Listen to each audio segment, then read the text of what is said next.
La visite du président chinois Xi Jinping aux États-Unis se poursuit sur fond de démêlés sur de nombreux dossiers économiques et géopolitiques. Mais en se déplaçant en Californie, le président Xi ouvre néanmoins la porte au dialogue avec son homologue américain Joe Biden. Les divergences sur les affaires clés, telles que la crise à Taïwan ou le commerce bilatéral, sont mises sur la table.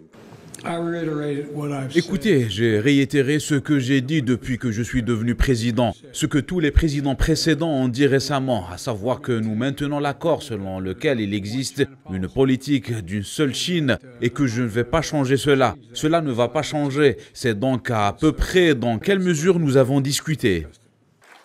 Face aux dirigeants et hommes d'affaires américains à San Francisco, Xi Jinping affirme que Pékin est disposé à être un partenaire des États-Unis. La Chine est disposée à être un partenaire et un ami des États-Unis. Nos principes fondamentaux dans la gestion des relations sino-américaines sont le respect mutuel, la coexistence pacifique et la coopération gagnant-gagnant.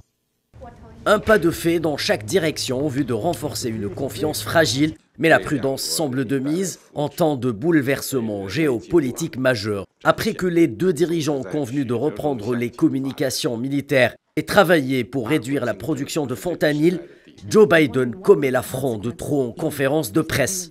Eh bien, écoutez, c'est un dictateur dans le sens où c'est lui qui dirige un pays qui est un pays communiste, basé sur une forme de gouvernement totalement différente du nôtre, de toute façon. Réaction chinoise dans la foulée. Ce type de déclaration constitue une manipulation politique extrêmement incorrecte et irresponsable, à laquelle la Chine s'oppose résolument. Il faut souligner qu'il y a toujours des individus mal intentionnés qui tentent de semer la discorde et de nuire.